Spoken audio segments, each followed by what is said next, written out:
va parler maintenant du cadran. Alors le cadran, je vais commencer par vous montrer les couleurs. Le cadran gris, qui est une série limitée à 80 pièces dans le monde, qui d'ailleurs actuellement est commercialisée. Ensuite, vous avez la Bohème Milmer avec un cadran bleu et le cadran noir que je porte actuellement à mon poignet. Les cadrans, je vais prendre la bleue pour vous montrer, les cadrans, ils ont une particularité, c'est qu'ils sont déjà très profonds.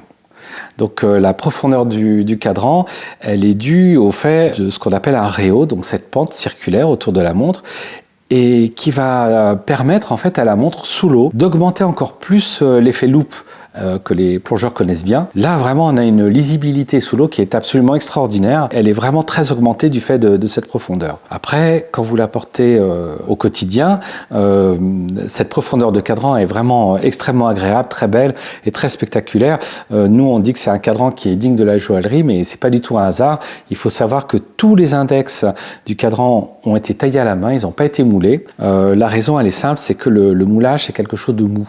Vous aurez jamais des arêtes bien saillantes, bien définies, alors que l'usinage à la main, c'est quelque chose d'absolument net. Par contre, la contrepartie, c'est qu'il a fallu fabriquer 750 jeux d'index pour pouvoir sortir 500 cadrans, parce qu'un tiers des index cassés en machine, c'est un travail qui est tellement fin qu'il faut accepter dans ces cas-là beaucoup de pertes. Alors, une chose que moi j'aime, c'est l'idée que chaque index est unique, du coup.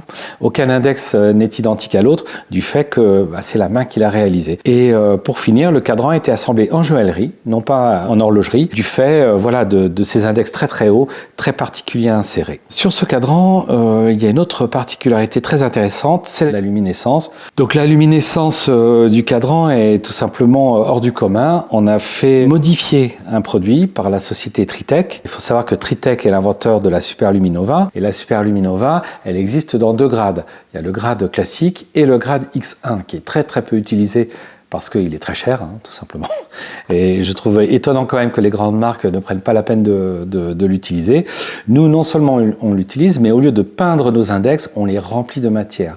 C'est-à-dire qu'on a doublé la concentration de terres rares qu'il y a dans la Superluminova X1. On l'a agglutiné avec un produit dont on ne parlera pas, et ça nous a donné une sorte de médium qui nous a permis de remplir les index dans la masse. Alors quand vous éteignez la lumière, c'est vraiment un spectacle extraordinaire.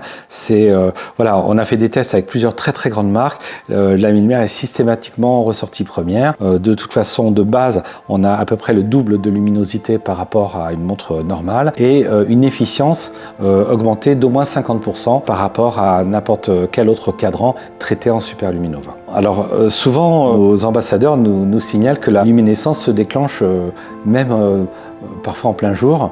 Il suffit que le soleil frappe la montre et elle se charge immédiatement et elle envoie une puissance vraiment très très impressionnante.